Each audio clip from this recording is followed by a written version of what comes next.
The first question today is, what happens after self-realization? How does life go on? This is a much more difficult question than what is enlightenment, which itself is a difficult one. Now, basically, according to my concept, self-realization or enlightenment means only one thing. It does not mean the acquisition of powers. It does not mean being able to heal people, cure people, see into the future. For me, it only means just one thing, and that is the total destruction of the sense of personal doership in the ego. The total, absolute, deepest conviction that I am not the doer of actions happening through my body, nor is anyone else the doer of actions happening through his or her body. According to my concept, therefore, self-realization is an extremely simple thing. It means only the destruction of the sense of personal doership. And the other thing is, that is not something the ego can acquire. Self-realization is an event in life which can only happen, like all other events, only if it is the will of God and the destiny of the body-mind organism concerned. And for that, the most important, again, first step is, you have never been a spiritual seeker. Spiritual seeking has happened, again, as one of the events in life. Spiritual seeking has happened through particular body-mind organisms at the will of God, and therefore the source or God had created those particular body-mind organisms with such programming that this kind of spiritual seeking will happen. Therefore, spiritual seeking has started not because of you, but in spite of you. So the progress of the seeking should obviously be left to that power which started the seeking, which means less tension for the fictitious spiritual seeker.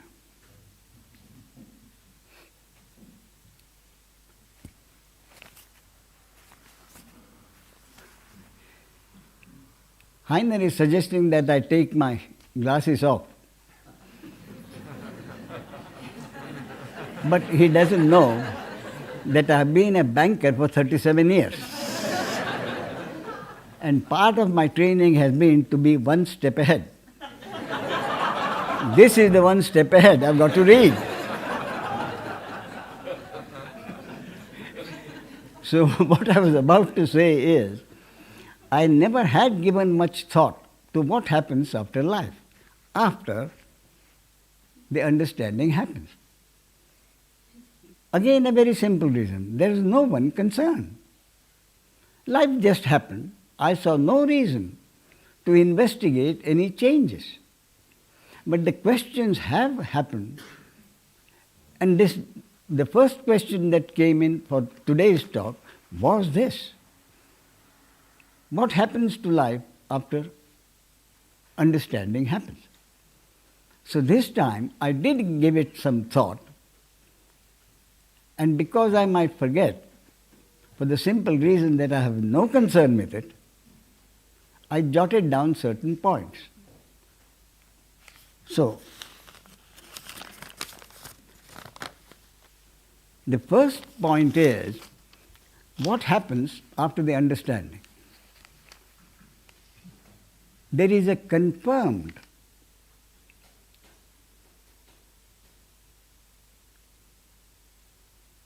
happening in life,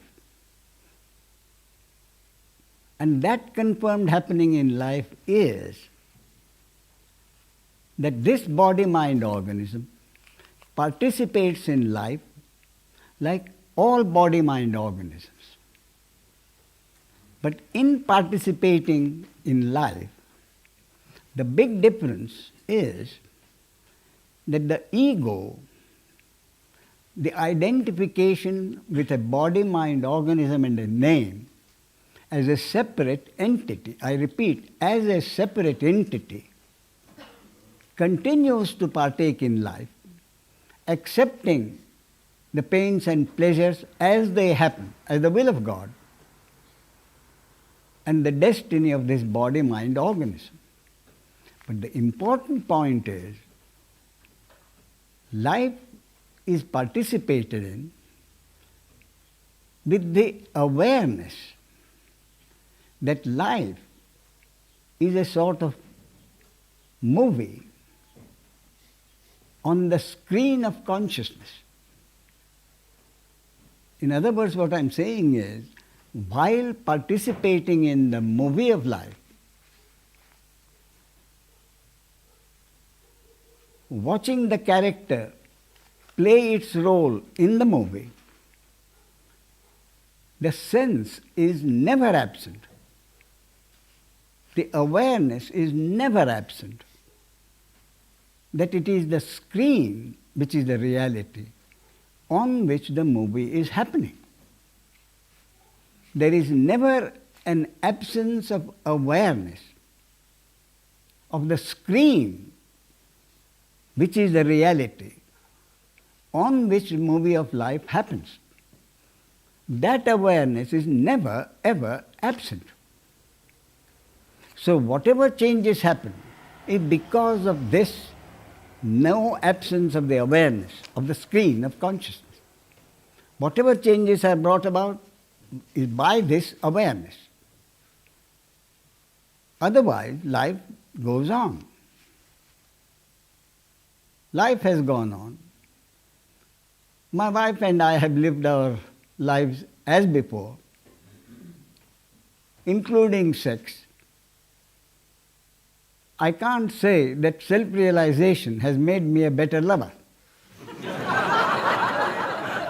Nor have I been told so.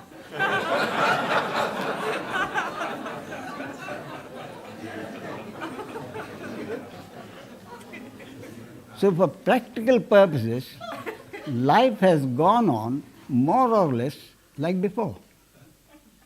But this awareness, constant, never-failing awareness of the screen of consciousness on which the movie of life happens, has brought about some changes. One is the lack of tension.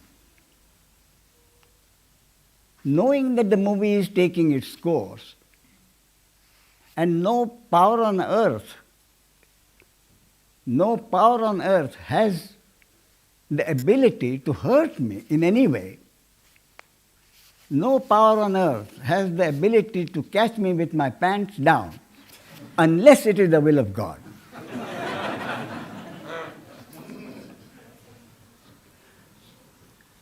Has brought about a certain change. And that is dropping of a guard. At least in my case, the programming was always a certain guard against the world. That is my programming. I have to be careful. So this guard that has always been open, with this understanding, has dropped. There is more openness. And that openness has sometimes created slight difficulties. But nonetheless, the natural timidity or fear of the world has gone a great deal, which has made this body-mind organism more open, more frank, And that I have seen being noticed by others. That is the one definite change which I have noticed and others have noticed.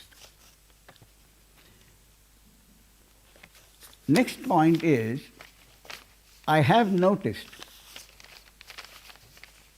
that my sensitivity to the world, sensitivity to the existence of others, I said enlightenment does not, I keep repeating, does not break down the separation between entities.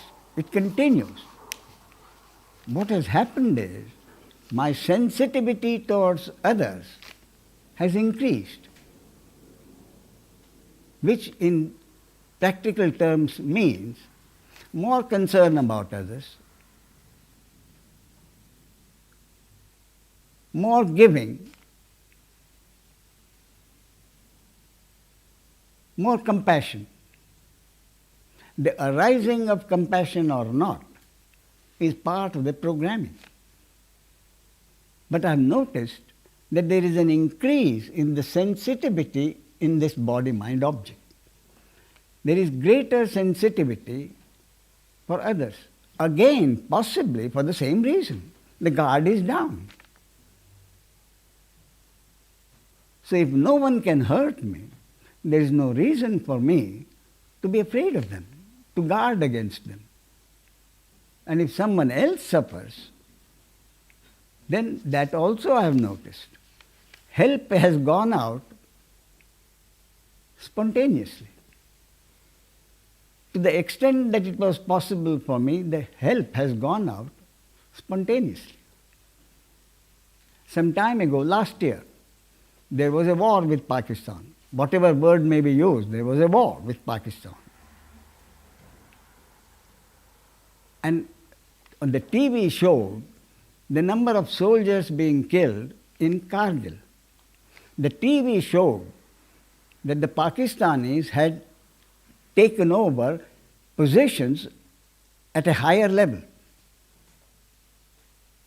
And the Indians had to go up along with the air power. But as they were going up, they were being shot down like flies. The scene was on the TV.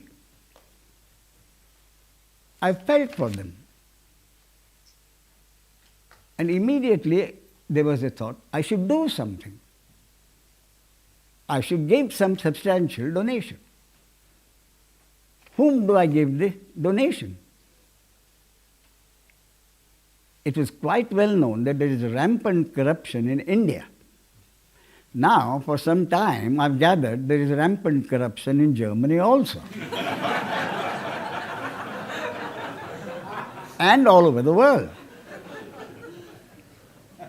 In the Olympic Committee, wherever you look at, there is corruption. So my difficulty was, where do I send the donation? Then came the answer, spontaneously. That is another thing which has been happening. Answers come at the appropriate time. The very next day, an advertisement came in the Times of India, a big one. Army Welfare Fund, which was to be dealt with by the army itself. That came the next day. So when I was looking at it, my wife and I were looking at it. So my wife said, I told my wife, look, I think I'll tomorrow send them a check of 100,000 rupees. My wife said, how much? I said, 100,000 rupees. She said, very good.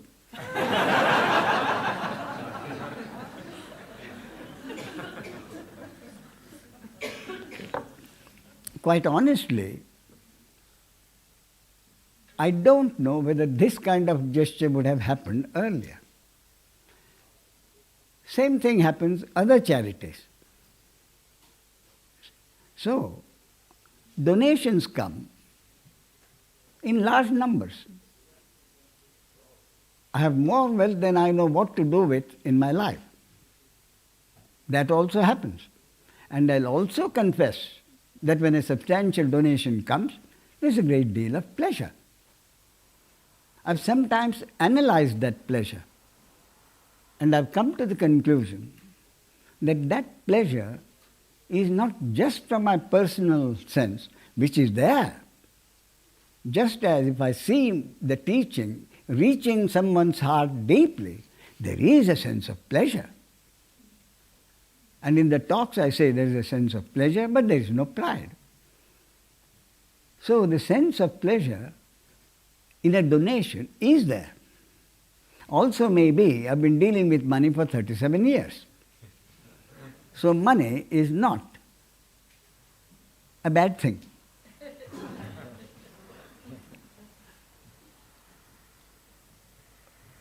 But now, the going of those donations also is there. I'll tell you what happened was. My wife, 3 years ago, had a very serious illness. She was in the hospital, in the intensive care unit, which I think is expensive anywhere in the world. And so was it in Bombay. Very expensive. And then, as the expenses were climbing up, one gentleman from Spain came. I never knew him. He heard that my wife was in a hospital and it's extremely expensive. So he just walks in after the talk, smiling, a lovely personality. And he hands me a bunch of American dollars and says, I hope this will help you a little for the hospital expenses. So I said, I'm sure it will. I thanked him. That evening, when I went to see my wife in the hospital, she had tubes in her nose, in her mouth, so she couldn't talk. But she was also concerned. It was, I think, third or fourth day. For 3 days she was unconscious. Then when she saw me, she says, what about money? So I told her, no problem. Money, no problem, money comes. So she made another gesture.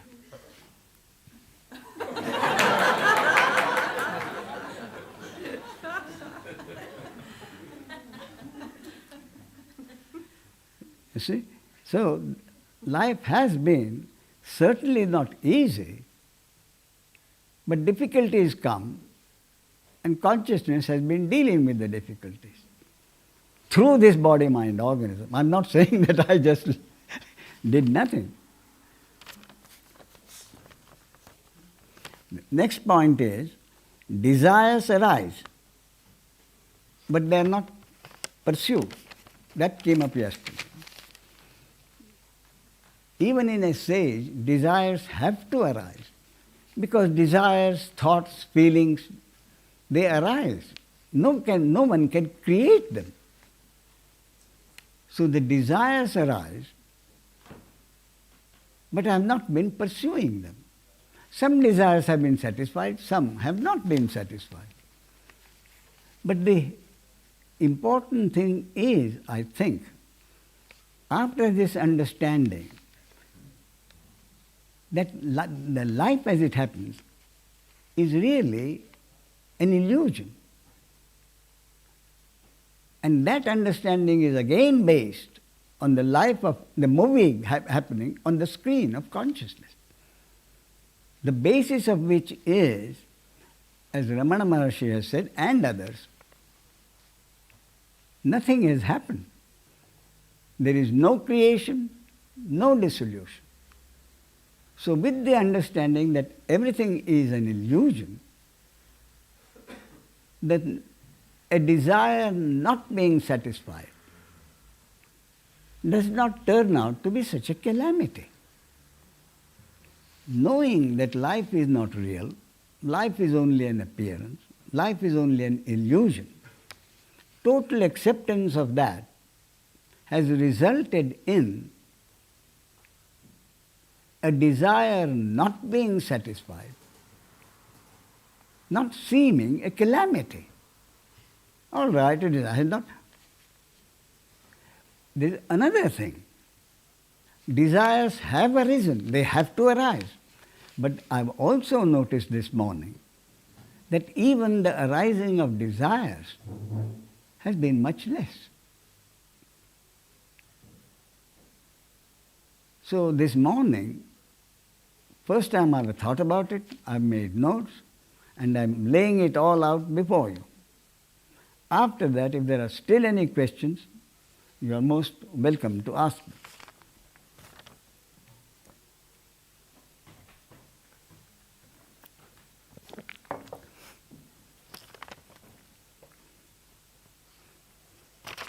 I asked Wayne this morning about this. He hadn't thought about it much either. Then he was having a massage session. And during the massage session, he says, and he says, Ramesh, the tension has been much less. So I said, thank you very much. I have given it a little more thought.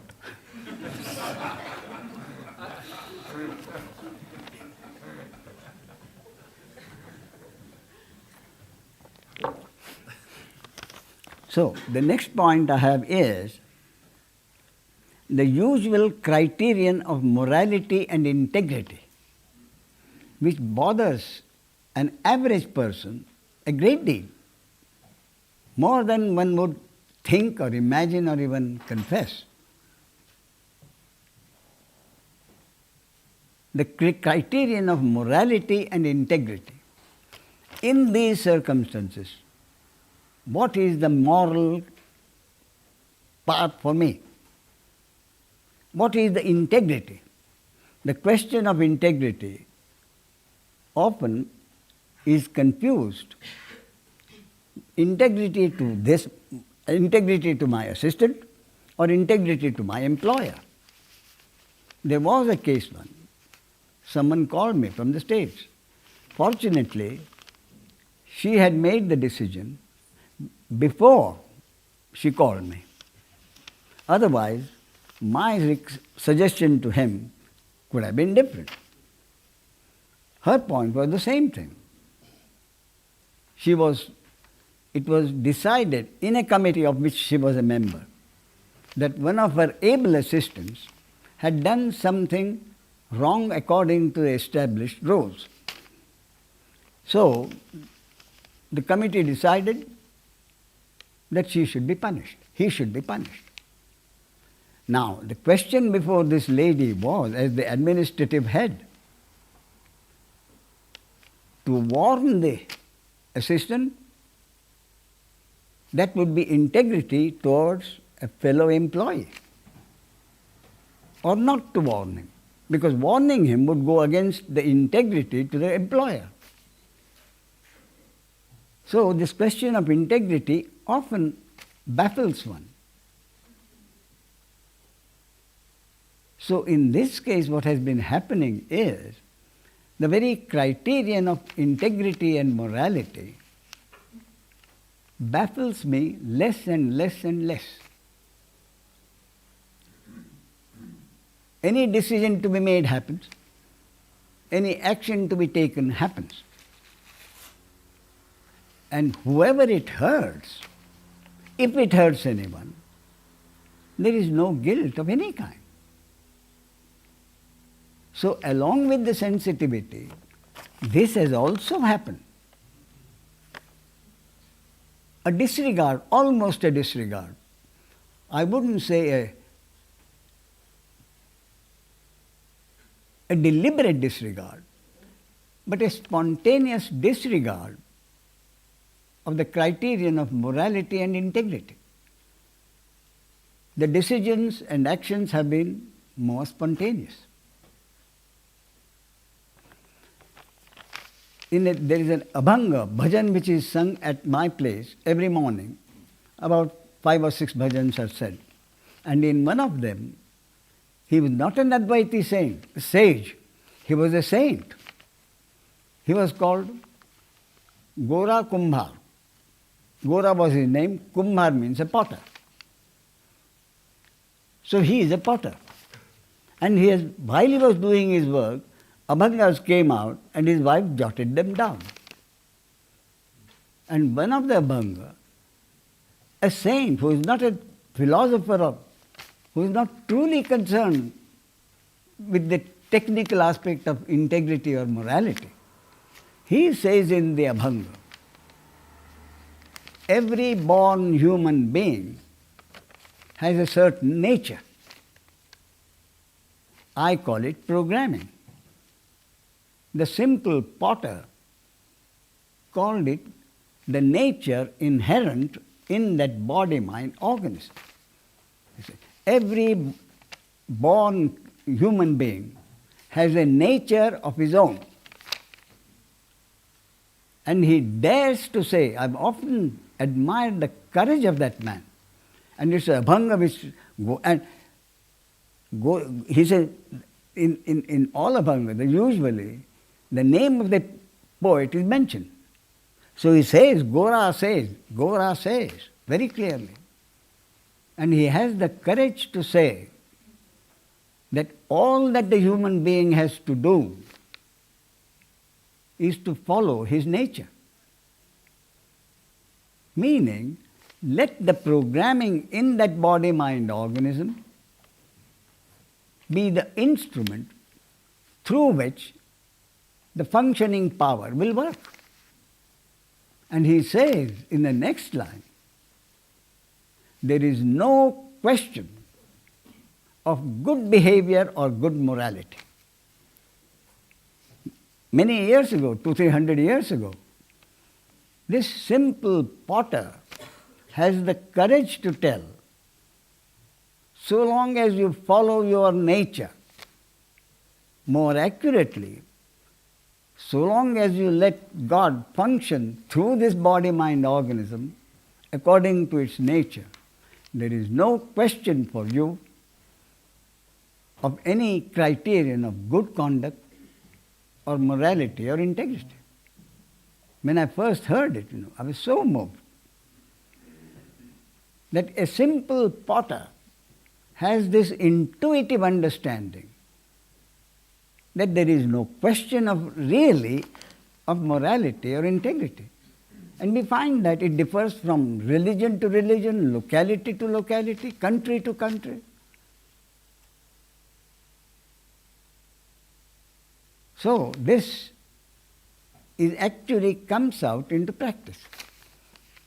I've never felt the need for the number of years to question my decision or action from the point of view of morality or integrity.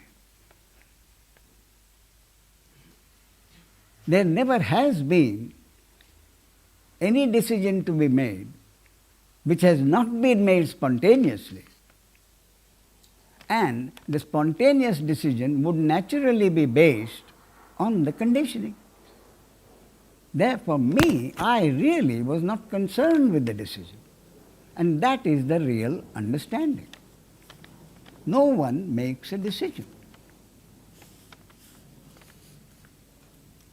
The next point is, grief happens, but does not degenerate into mourning. Does the sage feel grief?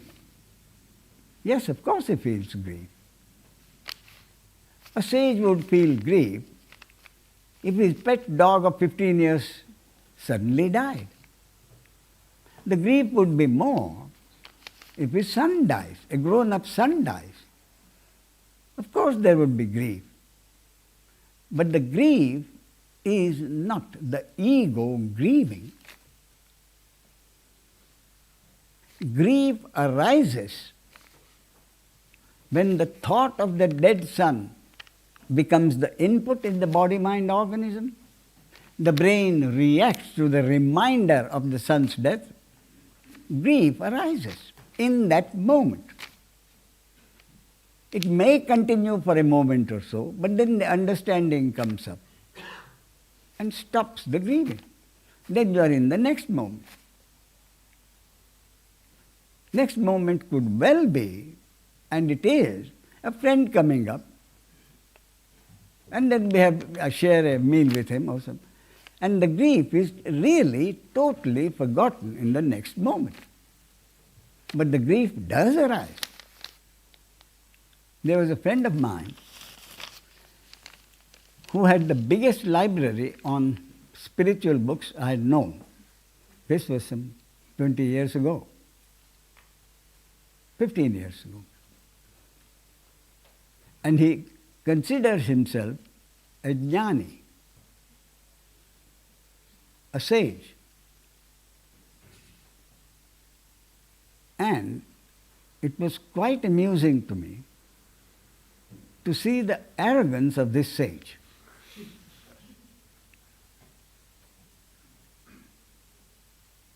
Including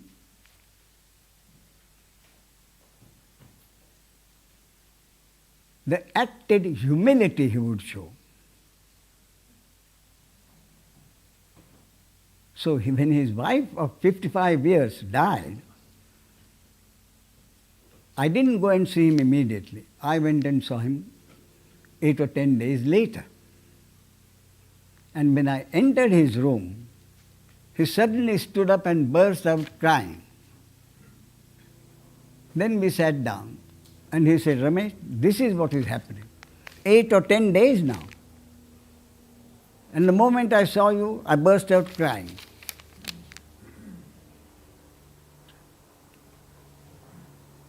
So he was complaining that his grief had lasted 8 or 10 days. And this shouldn't happen in the case of a sage. So I think what really grieved him, it is probably not very kind, but the thought did strike me then that this man's grief is not so much for his wife, but for himself, that he has been exposed. This grief for his wife has exposed him as not being a sage. Anyway, the grief was there. So we talked for a while. Then when I came home, again a spontaneous action, I went straight to my desk, wrote him a very short note, which I sent to him, in which I said, I share his grief in his wife's death, but I cannot help saying that if he had, the grief came because he loved his wife. If he had not loved his wife, this grief would not have been there. And you would have considered yourself a sage.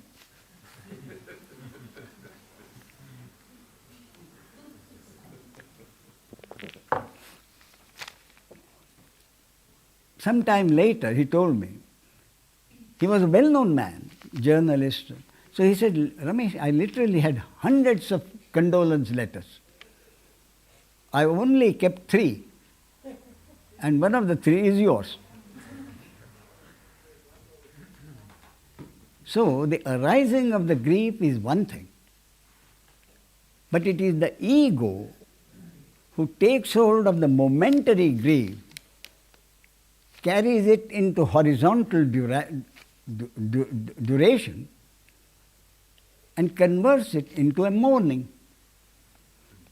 So where a sage is concerned, according to my concept, grief does arise. But if the understanding is there, it doesn't get turned into mourning.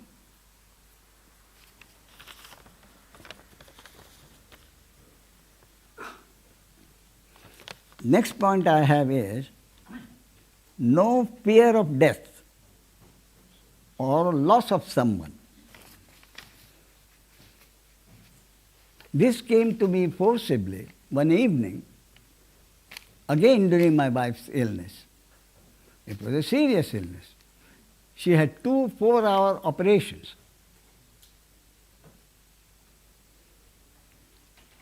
And my daughter, who was then here, she lives in Bangalore. My son lives separately in another apartment of his. And before the operation, which was really serious, my daughter comes to me. I happen to be watching the TV as usual. Instead of worrying about it, which I knew wouldn't do me any good, my daughter comes to me and says, "Look, Father, we'll see that you are not left alone in case something happens." And curiously, I didn't say it, but I knew it. It didn't worry me. It didn't worry me because the screen of consciousness was never absent. So whether it is me or my son or my wife, they're all characters in the movie who have to go when they're supposed to go. So this never absence, the absence of unawareness, of awareness in the screen was always, and that was proved to me, that's what I'm trying to tell you, that was proved to me at that moment. When the possibility of my wife's death didn't really send me into shivers. And the same later on, it turned out that during the operation, the kidneys suddenly failed for no reason. So the surgeon stopped the operation, came out, discussed the matter with my son, and they agreed that it was no use putting her on a machine for a living death. My son agreed. But when the doctor went back, the surgeon went back, for some reason again, the kidneys had started functioning. So the operation was completed and another one the next day. And she is now, which the doctor confirms, in better health than she was when she went to the hospital. You see? So events in my life also have proved that not being afraid of life,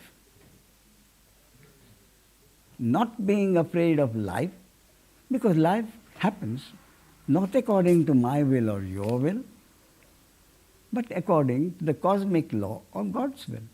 And life will continue to function exactly as it is supposed to. That awareness, that total conviction means you're not in fear of life. Life doesn't have any terrors for you. And if life doesn't have terrors for you, how can death have terrors for you? So the total understanding, self-realization, if you will, means, in practical terms, absence of fear of life and therefore absence of fear of death.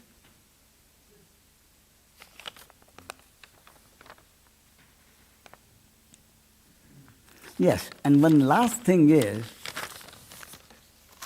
I have noticed that I see humor in situations, including myself, let me say in fairness to myself, I see humor in situations when I never saw one before. Some time ago, I saw something which I think was one of the funniest things you can imagine. I was invited to a dinner with a friend. He is a rich industrialist, multimillionaire. There were lots of guests. Huge house, many guests. Drinks were served, starters were on, and in there comes a man Nice personality, tall man, tall, dark, handsome man, who wore a lungi, the South Indian, they wrap themselves in nothing, and a jubba, walking around with such arrogance. And it turned out that he was the family guru.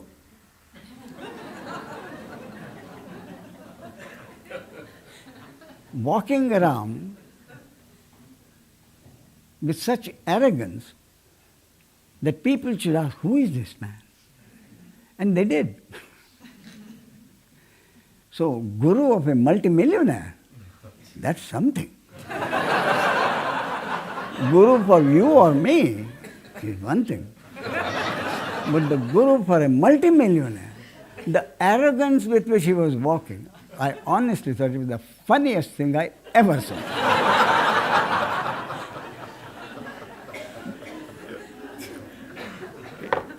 Why? Because I was seeing an arrogant robot. Have you ever seen, can you imagine an arrogant robot? That's how I saw him. An arrogant robot. And to me, it was the funniest sight.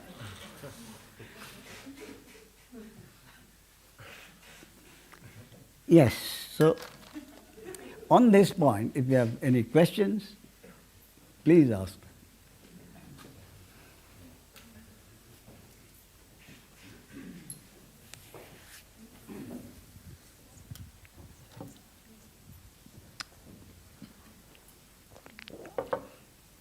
I don't understand how you can, I just get hung up on this part about how nothing can hurt me anymore. Yes, yes.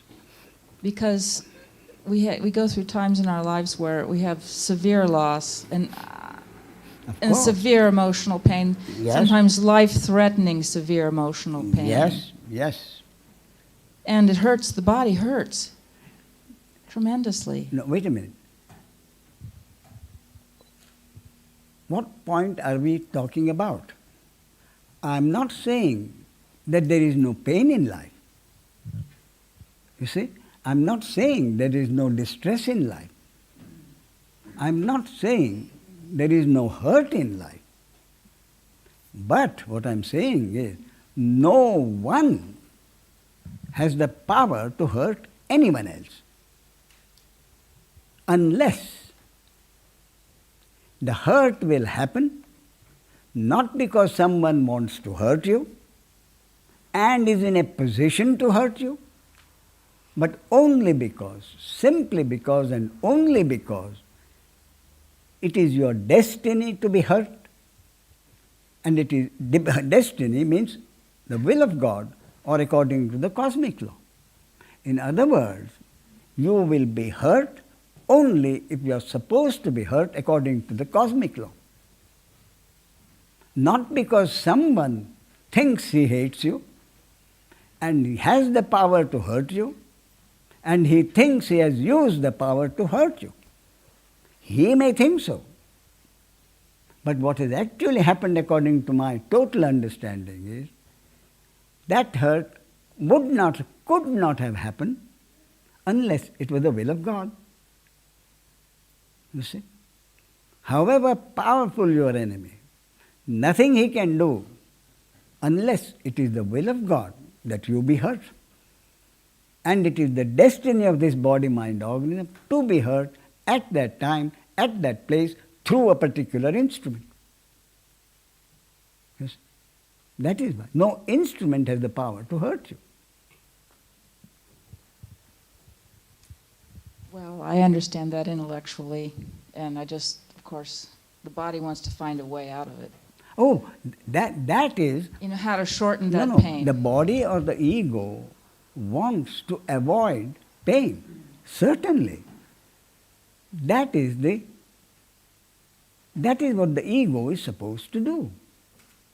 Try to avoid pain and achieve pleasure. That is what the ego tries to do. And all I'm saying is, it is not up to the ego to do anything, either to achieve happiness or to avert pain. The pain and pleasure are part of the destiny of the body, mind, organism and the will of God. You see? That is my point.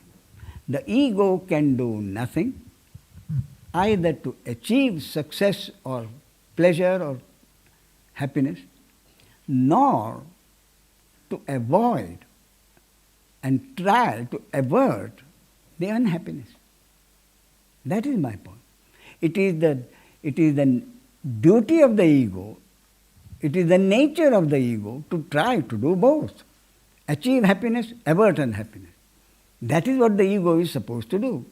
And that is the sense of personal doership. But the understanding is that whatever happens, pleasure or pain, is not the success of the ego or the failure of the ego, but that it is entirely a matter of the destiny of the body, mind, organism and the will of God. You see, in last year, or maybe 2 years, in India there was a horrible event happened in a state called Orissa, where a missionary called Staines and his 2 sons were locked up in a car and the car was set fire to. They both died. The reporters went as usual to the widow, the bereaved widow and the bereaved mother, and asked her about it. And I was amazed at the depth of understanding which that widow showed. All she said was, all I know and accept is that the length of time for my husband and my kids allotted to them by God was over at that moment. You see, that was her reaction. The depth of understanding in that woman was something I marveled at. And she was a Catholic missionary. She too, the wife too, was a Catholic missionary. So what the reporters expected, I'm sure, was, how could God have done this to my husband and children? How could the merciful God have done this to me? It was as if it is the duty of the merciful God to be kind to you all the time, kind to all people all the time. And yet that truly is the belief of many missionaries. Have you read the book Sin and Guilt? Not yet. The book is all about this. I'll tell you the history of the book. A young lady who comes with her boyfriend 6 months in the year once gathered that her parents were on a visit to India, on a world visit or something, and they were coming to Bombay. So she begged of them to spend a week in Bombay with her. The parents came. The father, I'm not sure Catholic or Protestant, but a Christian. Such tremendous resistance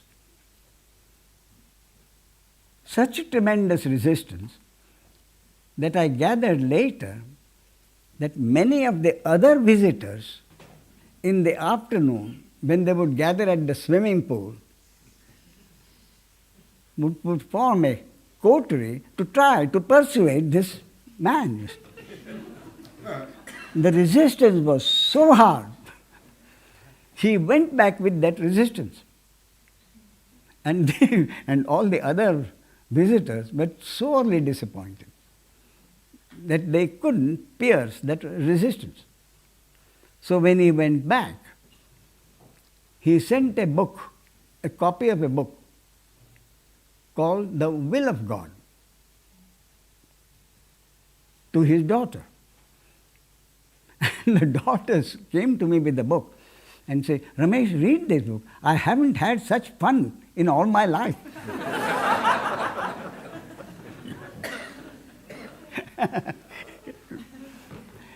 Because what the book said, and of course, now let me, yes, on the book was marked 850,000 copies sold.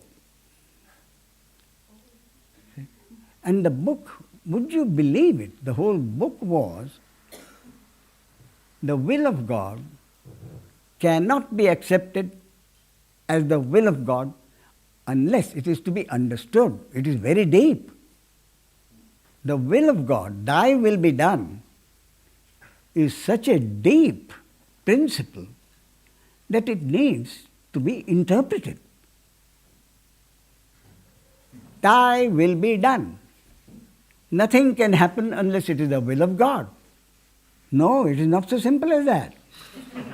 It isn't. It needs to be interpreted. And that's what the book did, you see. Circumstantial will of God. Then something else will of God. And then the ultimate will of God. And the will of God which prevails is only the ultimate will of God. And what is the ultimate will of God? What I want.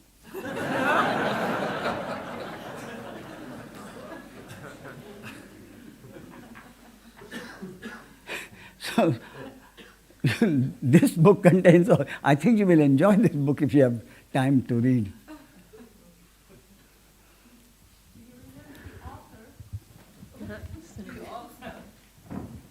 I forget.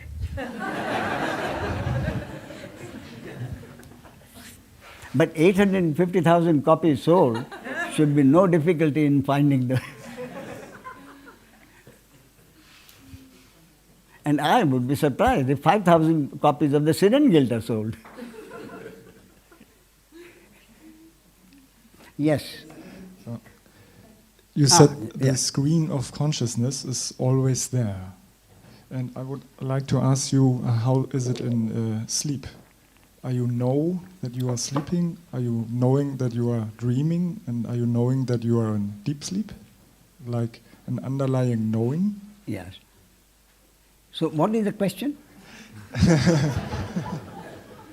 How do you get something, you said?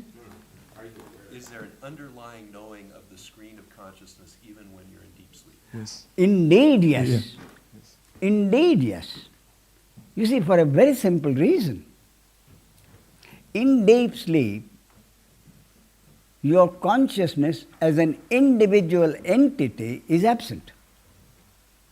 The me is absent. The me as identified consciousness is absent.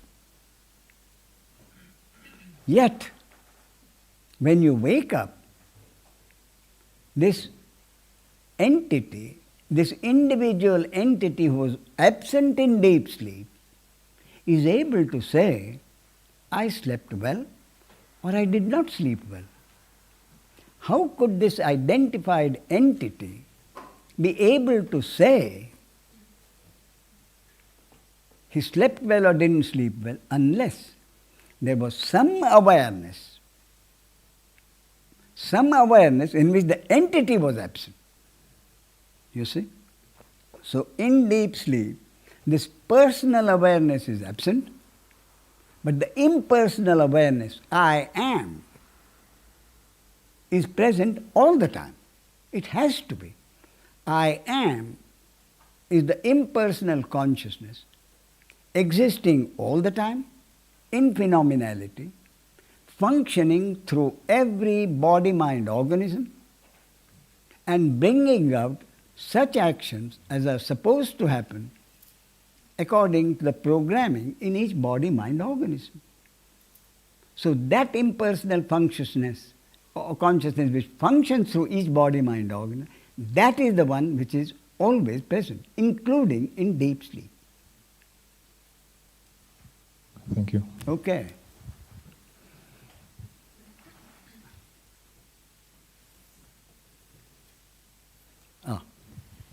So everything what happens to us and what we do is the best, and the only thing we have to do is to accept it. Only thing you have to do is to accept it is yes. But whether it is the best, it may be really the best in the long run. You see, that we can never know. We are only concerned with at the moment. So whether it is at the best or not, and best at what time, and not best at what time, one cannot know. You see? But all I can say is, whatever happens, happens because it is supposed to happen at that time, and no power on earth could have avoided it. That is my concept. Any action that happens, which the individual concerned may consider good or bad or indifferent, could not have been avoided. If any action has happened, it has happened only because it had to happen according to the will of God or the cosmic law.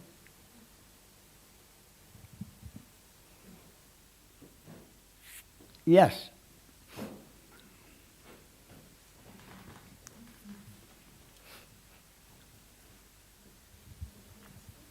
Very close, yeah. To the awareness, you say there is a personal and an unpersonal awareness, just before. Yes. Consciousness, yes. In the deep sleep, there's unpersonal awareness. Yes, that's right. And in the awakened state, there is the identified or personal consciousness. Personal awareness. Identified or personal consciousness. You use the word consciousness or awareness. It's the same. Consciousness is for the source from which consciousness at rest has become consciousness in movement. And consciousness in movement is the identified consciousness in each human being, which is present in the waking state and the dreaming state, but absent in the deep sleep state, in which state the personal identified consciousness is absent, and the impersonal consciousness, which is present at all times and functions through every body-mind organism, is always present even in deep sleep. That is what I mean. Is the word awareness and the word consciousness, yes, is different? No, I mean the same thing. The same thing. I mean the same thing. You Yes. use awareness. You see, what is more, what I'm saying is, what do I mean by the word consciousness or awareness? It is the source, one without a second, from which the entire manifestation has emerged. So you can call it the source, you can call it consciousness, you can call it awareness, you can call it the noumenon, you can call it the absolute, you can call it God, or as the scientists would prefer, you could call it potential energy which has activated itself. Energy, impersonal energy. You could call it whatever you like, but the understanding is it is the source, the only reality from which this unreal appearance has emerged. So the unpersonal consciousness or the unpersonal awareness in deep sleep has no object. Has no objective. No objective. No, Not at all. not at all. The objective comes only when some act has to be, activity, some action has to be produced through a particular body-mind organism. And then that action happens according to the cosmic law or according to God's will and the destiny of the body-mind organism through which that action happens. So the unpersonal awareness or consciousness in deep sleep has no object. This is no object. And you say in the waking state there is a personal awareness or consciousness. It's not unpersonal. Yes, let me put it this way. Even in the waking state, it is the impersonal consciousness which has identified itself with a particular body-mind organism and has become the identified ego consciousness to claim any action that happens and is created by the impersonal consciousness. The ego is hypnotized, divinely hypnotized, into accepting that action which has been brought about by the source as his individual action.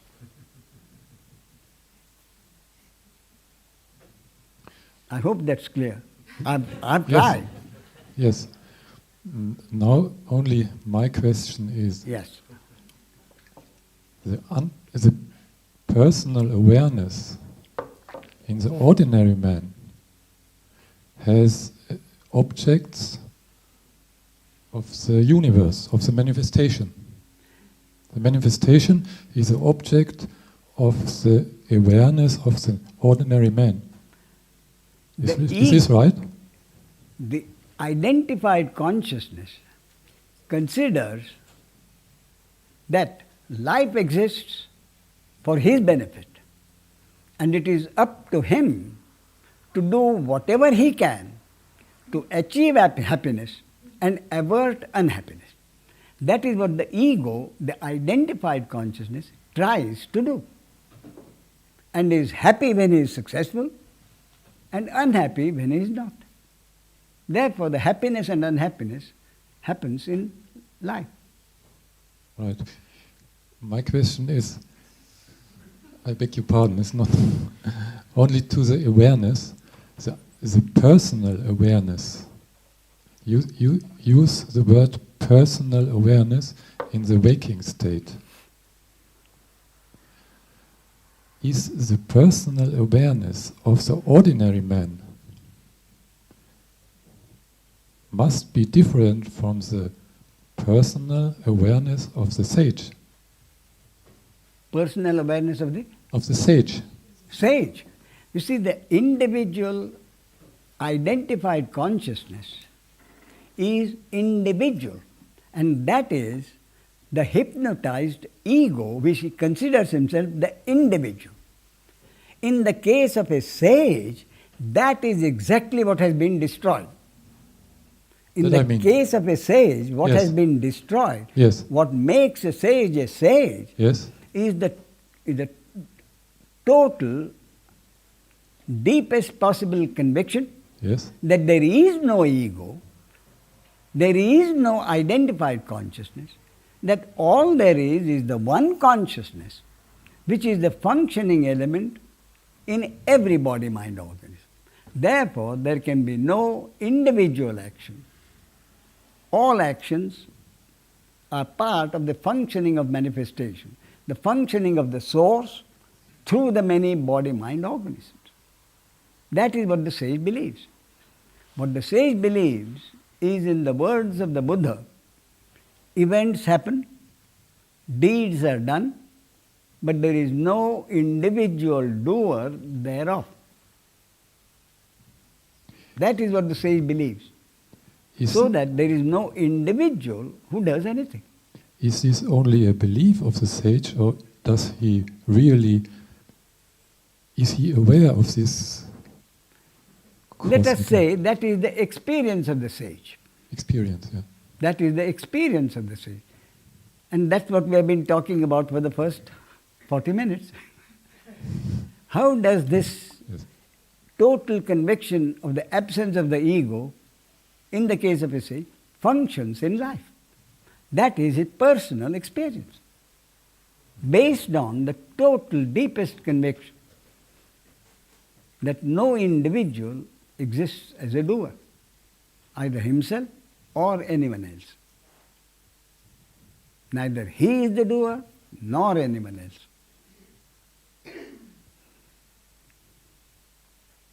Thank you.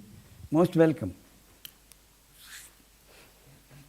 Indrani. Thank you. Ramesh? Yes. If you say all there is consciousness, which means all there is consciousness. Yes, all there is consciousness. Which yes. means all there is source. Yes. And out of the source Has come the manifestation. Yes, of which the human beings are a part. Right. So we are part of the manifestation. Yes. And I don't get, if we are part of the manifestation, Yes. which is the source, Yes. why do we speak about on one side of the creator and on the other side of the created object, which is two? Because the one who says this is the ego. Ego created by the source, associated with every individual, as identified with each individual as an individual entity with the sense of personal doership. Why has the source created the ego with a sense of personal doership? Because without the ego, which is identification with a personal sense of doership, interhuman relationships will not happen. And interhuman relationships are the very basis of life. So for life to happen, interhuman relationships have to happen. Interhuman relationships to happen, egos have to be there.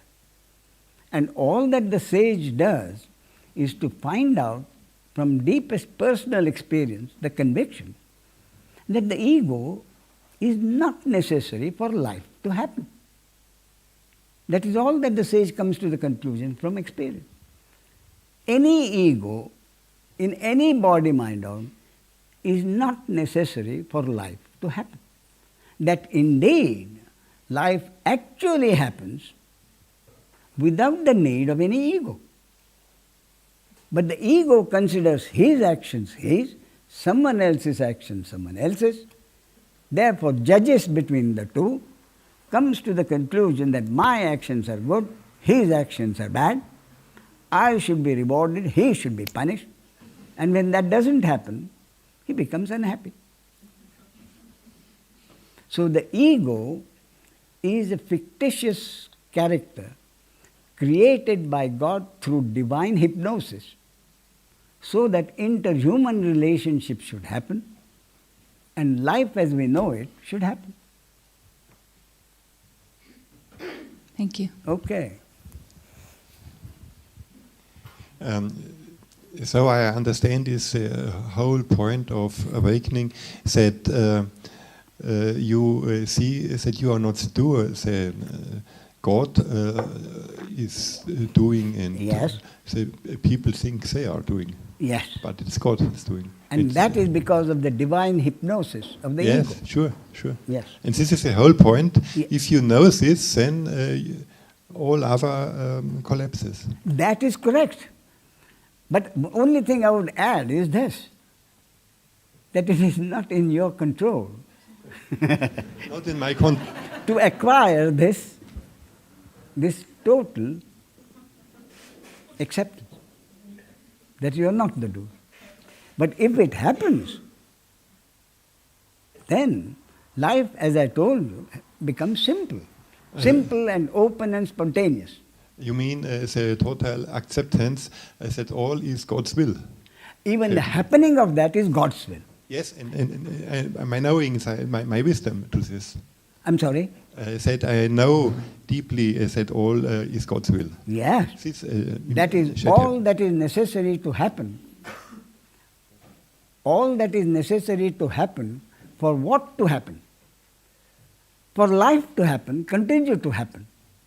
But what I'm saying is, accepting that you are not the doer, no one else is a doer, I must confess that that is not a promise that in your life all unhappiness will stop. See? I want to make it perfectly clear. This and all that this understanding does is to remove the load, in the personal load of pride and arrogance, guilt and pride and arrogance for deeds which you think you have done, guilt and shame for actions which you think you should not have done. it cannot be. It's God's will. It is So, done. if you understand that there is no action, then there is no pride, there is no guilt, there is no hatred for anyone. So, life becomes simple with the absence of the load on the mind of pride, guilt, hatred, jealousy. I think this is the best psychology. The best work what a psycholog can do. And we can only hope that it happens in the case of everybody.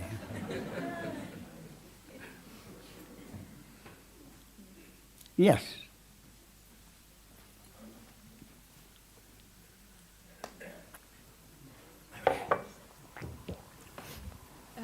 If you Yes. say that everything is divine, Yes.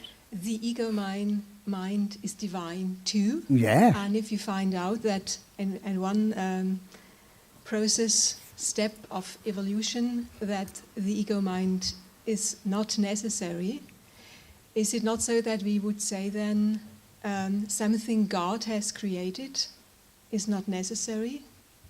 I mean, the ego mind. The Would you say- ego mind comes to the conclusion that no ego is capable of doing anything. The final understanding of the ego, self-realization means the ego himself coming to the conclusion, ego herself coming to the conclusion, absolute, total conviction that for life to happen, the ego is totally unnecessary. And therefore the ego does not exist. Yes, but don't we say then that God created something that is not necessary? Yes, it is necessary for life to happen. So, God or the source created the egos so that interhuman relationship should happen and life as we know it should happen. But also as part of that same life in which God created the egos with a sense of personal doership, it is the same God or source who started the process. So it is necessary to see that it is not necessary. It is necessary to see the whole picture, that it is God who created the ego through divine hypnosis, that the ego is truly not necessary. And finding this out is the process which the source has already started. When the source created the ego with a sense of personal doership, the source also started the process of destroying this sense of personal doership in a limited number of egos. So then you can say that, And for those body-mind organisms through which the spiritual seeking is happening, the source created those body-mind organisms with such a unique programming that this kind of seeking can happen. So the source or God created the ego with a sense of personal doership, and it is the same source or God who is destroying the sense of personal doership in a limited number of egos, so that most of the egos will carry on the job of living and producing interhuman relationships. so it has only been created to see that it is not necessary. But that's the point. But in a limited number of cases. Thank you. You see? So Yes. that in the other millions of cases, life goes on in the belief that he or she does it, and therefore he or she creates interhuman relationships. And life based on interhuman relationships continues, except for a very few damn fools who think they are not doing anything.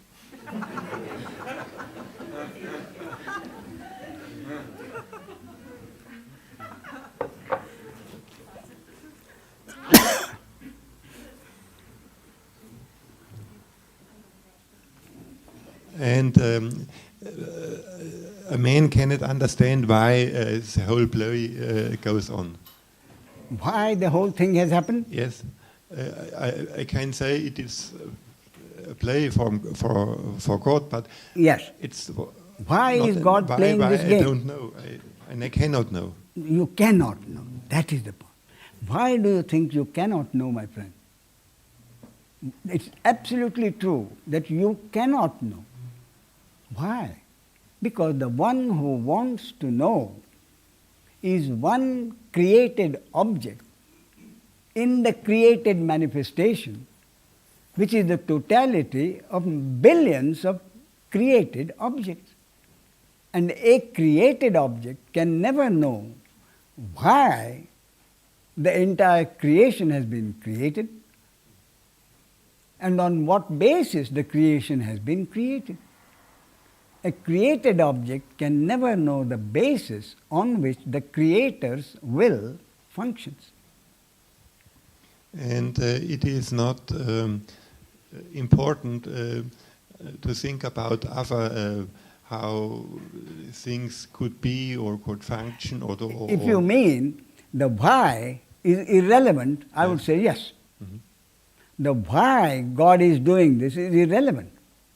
But trying to find out why God is doing what He is doing, impossible. The ego can be unhappy. And that unhappiness is the destiny of that ego who wants to know why.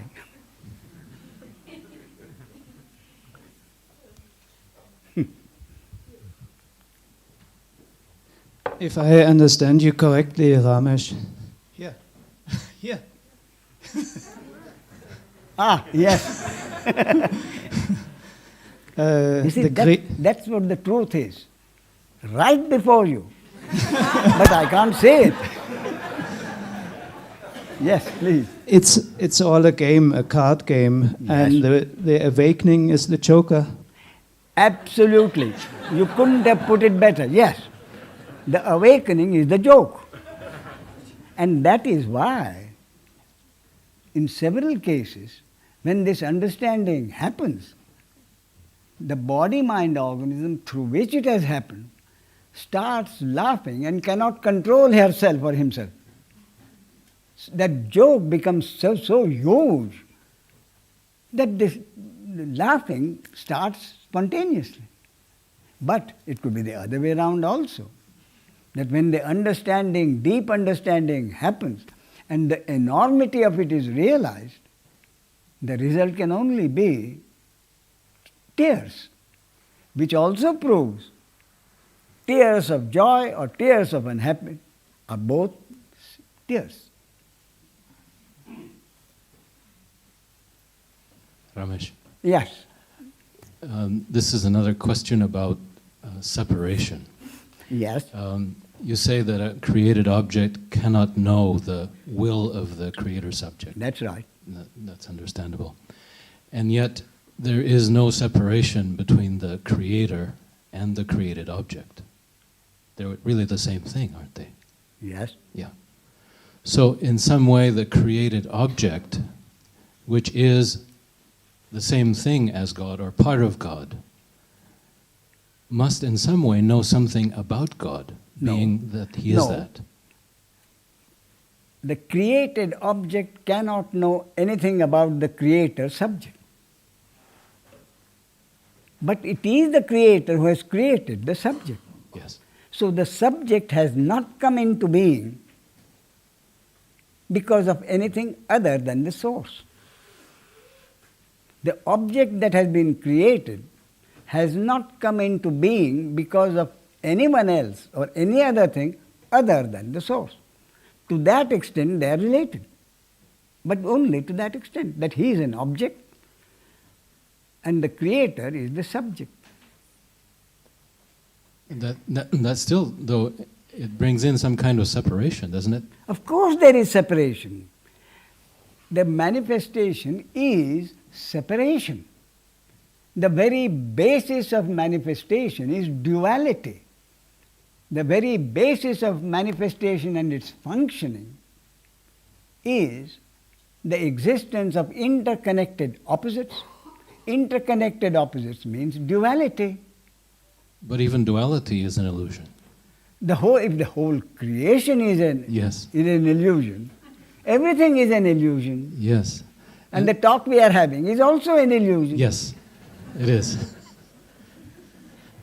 But in the person who is awakened, yes, there is the seeing through the illusion. Or, No. All he sees is that it is an illusion. The sage sees this as an illusion. Yes. And in that illusion, the sage himself has to play a part. So he plays his part in the illusion, knowing that it is an illusion.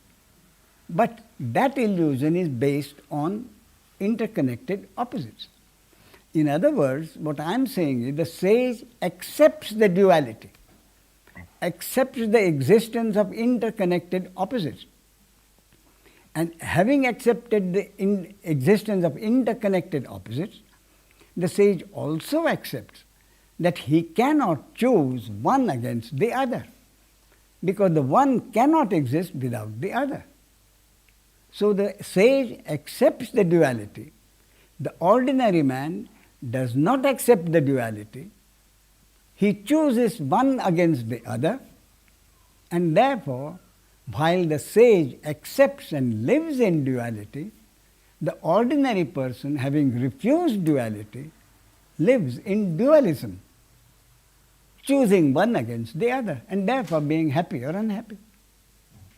So really what it means is the transformation is from living in dualism to living in duality.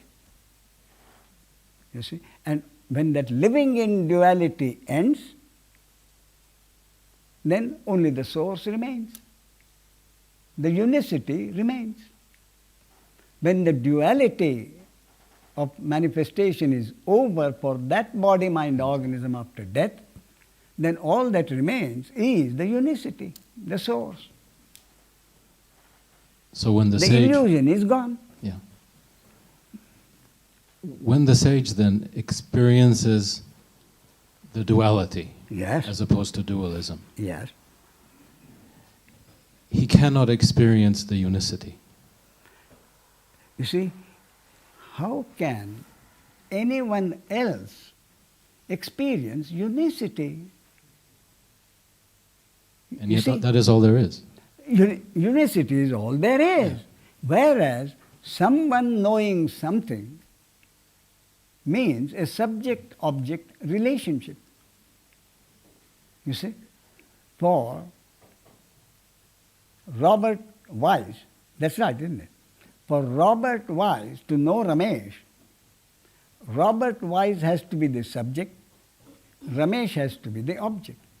For Ramesh to know or understand Robert Wise, Ramesh has to be the subject and Robert Wise the object in a subject-object relationship. Really a pseudo-subject and an object relationship. So when an object wants to know unicity as the subject, this wanting itself, I would call it the original sin. Because the object wanting to know the subject has usurped the subjectivity of the source of unicity, and worse still, turned the unicity into an object which the pseudo-subject wants to know. What can be a greater sin, if there is such a thing as sin? And if there is no one to know, Yes. if the one is not there, Yeah, isn't there then just the knowing? that is correct, and that is self-realization. Yeah. Just the knowing Yes. that all this is an illusion. Knowing the illusion disappears. Seeing something as a trap, the trap doesn't function. Seeing the trap as a trap, the trap doesn't function. You go around it. You don't have to fall in it. I understand that. And the unicity cannot be seen. The unicity is unicity. Yeah. The unicity can function only as duality. In the classic Hindu terms, unicity is Shiva. Shiva by himself cannot function unless he has his consort Shiva Shakti. Shakti is the energy. So Shiva can only function through his own aspect, the female aspect of energy. You see? Thank you. Yes.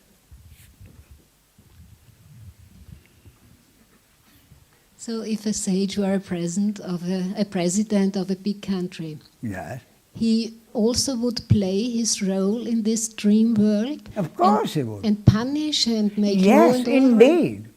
Now, otherwise, what will mean is a judge who sentences people to death can never be a sage. You see? So, the president of the country will do his job as he sees fit. Okay. You see, many years ago, I remember seeing a movie called Gabriel over the White House. Many years ago. I don't know if any one of you remembers. The story was this. The mob, the mafia mob, with its enormous amount of money, puts up a candidate for president and is elected. So there is a huge party at the White House. Huge party with the entire mob being present, you see. And then what happens is, the president, as he is coming down the stairs, misses a step and comes rolling down the steps, hits his head on the ground. When he gets up, something has happened to the brain and he has forgotten all about how he got elected. He is a good president. You see, that is the story. Right. Shall we stop here? There's still 2 more days.